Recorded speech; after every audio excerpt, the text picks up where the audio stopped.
नमस्कार दोस्तों, किसान भाइयों, पशुपालक भाइयों, स्वागत है आपका हमारे चैनल किसान डेयरी फार्म में। इस वीडियो में हम बात करेंगे कि डेयरी फार्म के लिए लोन 2024 आप किस प्रकार ले सकते हैं, पशु खरीदने के लिए कैसे मिलेगा और डेयरी फार्म शेड बनता है उसका पैसा आपको कैसे मिलेगा और बैंक किसके अकाउंट में पैसा डालेगा पशु खरीदने के लिए और शेड बनाने के लिए, और क्या डॉक्यूमेंट चाहिए, क्या क्या बनवाना है आपको, किस प्रकार से आप अप्लाई कर सकते हैं और बैंक कितना लोन आपको दे सकता है, गारंटी में भी और बिना गारंटी में भी। पूरी डिटेल आपको इस वीडियो में बताएंगे। अगर आप चैनल पर नए हैं तो चैनल को सब्सक्राइब करें।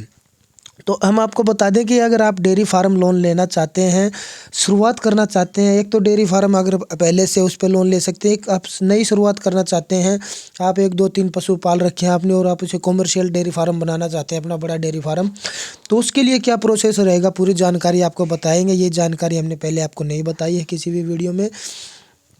तो हम आपको ये बता दें कि जब आप डेयरी फार्म शुरू करना चाहते हैं तो आपको सबसे पहले घर पे बैंक में क्या डॉक्यूमेंट्स लेके जाने होते हैं। तो उससे पहले तो आपको आधार कार्ड, पैन कार्ड, अपना वोटर आईडी लेके जाना होता है, ठीक है। ये आपको लेके जानी होती है, केवाईसी के डॉक्यूमेंट्स हैं ये आपको वहाँ पे अपना सिविल स्कोर वगैरह चेक करवाना, बैंक में बात करनी है मैनेजर से। उसके बाद में आपको एक प्रोजेक्ट रिपोर्ट होती है, बैंक मांगता है जो, और दूसरा मांगता है आपका ज़मीन की रजिस्ट्री जिस पे आप शेड बना रहे हैं, कि कितना बड़ा मतलब कितनी ज़मीन और किस तरह से आप उस पर कितना शेड बना रहे हैं। अगर आपके पास खुद की ज़मीन नहीं है तो आप लीज़ पे ले सकते हैं। वो लीज़ मॉर्गेज होनी चाहिए, रजिस्टर्ड होनी चाहिए कम से कम 10 से 11 साल तक। उस पे भी आप वो भी बैंक में दे सकते हैं, या खुद की ज़मीन है तो उसकी रजिस्ट्री आप दे सकते हैं बैंक को। और जो रिपोर्ट होती है, जो आप प्रोजेक्ट रिपोर्ट बनवाते हैं, उसमें ये होता है कि आप मतलब कितने पशु रखेंगे, कितना दूध सेल करेंगे, किस प्रकार से आप बेचेंगे, किसके साथ में आपका टाई अप है, किस प्रकार के पशु आप रख रहे हैं। तो उसमें पूरी डिटेल पूरी सुविधाओं के साथ होती है। और एक होता है जिसके साथ आपका डेयरी प्लांट या दूध मिल्क जो संस्था होती हैं, किसके साथ आपका टाई अप है, उसके लेटर हेड पे एक वो रिपोर्ट भी चाहिए होगी आपको, ठीक है। ये तो हो गए डॉक्यूमेंट। इसके बाद में बैंक क्या करता है दोस्तों, बैंक जैसे वो आपको बताना होता है बैंक को एक डिटेल और कि आप कहाँ से पशु खरीद रहे हैं, ठीक है। उसकी डिटेल लेके आनी होती है। जो पशु आप खरीद रहे हैं बैंक को वो डिटेल देनी होती है। उस पशु का हेल्थ सर्टिफिकेट वो डॉक्टर बना देगा, और उसका बीमा करवाना होता है। जब आप खरीदते हैं उस पशु को तो डॉक्टर साथ में ले सकते हैं आप डॉक्टर को, वो उसका बीमा करके देगा। और एक कमेटी भी बनाई जाती है। अगर बड़े लेवल पे आप 10 लाख रुपए से ऊपर का लोन ले रहे हैं और 10 लाख रुपए से ऊपर का लोन ले रहे हैं, ज़्यादा अगर लोन ले रहे हैं आप तो 4 लाख से ऊपर का, सॉरी, तो उस पर क्या होता है, कमेटी बनाई जाती है। वो कमेटी साथ भी जा सकती है और नहीं भी। आप उन्हें डिटेल देंगे कि इस प्रकार से मैं इस आदमी से पशु खरीद रहा हूँ, और वो डॉक्टर फिर पशु का चेकअप करेंगे, हेल्थ सर्टिफिकेट बनाएंगे और उसका बीमा कर देंगे अगर उसका हेल्थ सही है तो। ये लेके आपको फिर बैंक में जाना है और वहाँ पे देना है। तो इससे वो आपने जो रिपोर्ट में दिया है कि इतने पशु, इतने दूध का पशु मैं रख रहा हूँ, इस तरह का पशु लेके आ रहा हूँ, तो उसमें वो देखते हैं कि मैच कर रहा है नहीं, हेल्थ इसका सही है या नहीं, तो वो फिर ओके करते हैं।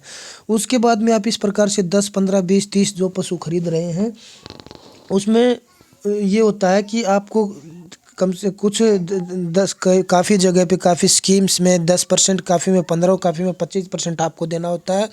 और बाकी जो क्या होता है वो बैंक देता है, और बैंक वो आपके अकाउंट में कभी नहीं डालेगा। पशु खरीदने के जो पैसे होते हैं वो सीधा डायरेक्ट आप जहाँ से खरीद रहे हैं उसकी डिटेल लेनी होती है, वह उसके अकाउंट में पैसा जाएगा, ठीक है दोस्तों। जो जिससे आप पशु खरीदेंगे उसके अकाउंट में पैसा जाएगा। उसके बाद होता है शेड। शेड का क्या होता है दोस्तों, अगर आप शेड बना रहे हैं तो शेड का भी 15% आपको 85% कुछ या 75% तक बैंक देता है। तो वो भी आप जहाँ से सामान खरीदेंगे वहाँ से पक्के इनवॉइस बिल आप लेके आने हैं, और उसके बाद में जो पैसा है वो उसके अकाउंट में जाएगा जहाँ से आपने सामान खरीदा है। जो ऊपर का जो पैसा आपने दे दिया 15 या 25%, उसके बाद में जो 75 या 85% वो बैंक को देना होता है, वो उस डीलर के दुकानदार के पास में जाएगा।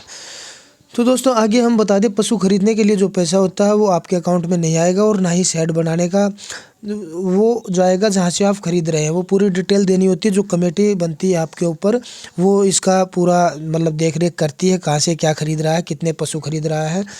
उसके बाद में आपको पूरी ये डिटेल्स देनी है और फिर ये मतलब आप डॉक्यूमेंट्स जब दे देते हैं आपके, तो वेरिफिकेशन होता है आपका कि शेड बनाने की जगह कैसी है, शेड किस प्रकार से बना रहे हैं आप। और आगे हम बता दें कि पूरा वेरीफाई होता है कि आप की जो शेड बना रहे हैं उस ज़मीन पे आपने कभी पहले से लोन तो नहीं ले रखा है, वो किसी बैंक में गिरवी तो नहीं है पहले से, या आप किसी बैंक से डिफ़ॉल्टर तो नहीं है। इस प्रकार से पूरा आपका वेरिफिकेशन होता है। और वेरिफिकेशन होने के बाद में वेरिफिकेशन होने के बाद में जो प्रोसेस होता है बैंक का डेयरी फार्म लोन का, वो आपका 7 से 15 दिन का होता है। 7 से 15 दिन में अगर आपका सब कुछ क्लियर ओके है और आपने पशु भी खरीद लिए हैं, तो पशु खरीदने के लिए मतलब जो बैंक होता है वो पैसे उसके अकाउंट में डाल देता है। 7 दिन के अंदर होता है ये। और पूरा प्रोसेस में ये पैसे जो से शेड का सामान लिया हुआ शेड वाले के चले जाते हैं, और जहाँ से पशु खरीद रहे हैं वो पशु जो होता है देनदार होता है पशु जहाँ से खरीदे हैं उसके अकाउंट में चले जाते हैं। इसके बाद में आपका डेयरी फार्म स्टार्टअप हो जाता है। तो इसके लिए आपको जैसे ये भी देखते हैं, हम आपको बता दें कि आप अगर दूध आपका लेट हो जाता है, अगर आपका टाइम से पहुंच नहीं पाता, तो आपके पास यहाँ क्या सुविधा है। आपने कोई मशीन लगा रखी है कि भाई दूध ठंडा रहे, फटे नहीं, कोई फ्रीजर है, वो सारी मतलब जिस तरह की मशीनरी होती है सब कुछ देखते हैं। इसके बाद में आपका लोन होने के बाद में आपका स्टार्टअप हो जाता है। फिर बैंक एक बार आपके पास आते हैं बैंक के लोग, और वे देखते हैं कि बोलते हैं कि भैया आपका काम अच्छे से ठीक ठाक शुरू हो गया, आपने जो पशु खरीदे थे वो आपके पास हैं या नहीं है। तो उस प्रकार से वो सब चीज़ देखते हैं और आपको बोलते हैं कि भाई स्टार्ट हो गया आपका काम, अब अच्छे से करें और टाइम पे EMI पे करें। और वो समय समय पे वेरीफाई करते रहते हैं कि आपके पास पशु है या आपने सेल कर दिया है। तो ये इस तरह का पूरा प्रोसेस बैंक का होता है। अगर आप टाइम से EMI पे करते हैं तो ये क्लियर होने के बाद, जैसे आपने 5 या 7 साल के लिए लिया है लोन, तो क्लियर होने के बाद में आपका मतलब लोन दोबारा से आप इस पे ले सकते हैं और लिमिट भी बढ़वा सकते हैं। लिमिट बढ़ने के बाद में आप फिर से और भी अपना डेयरी फार्म को ज़्यादा डेवलप कर सकते हैं।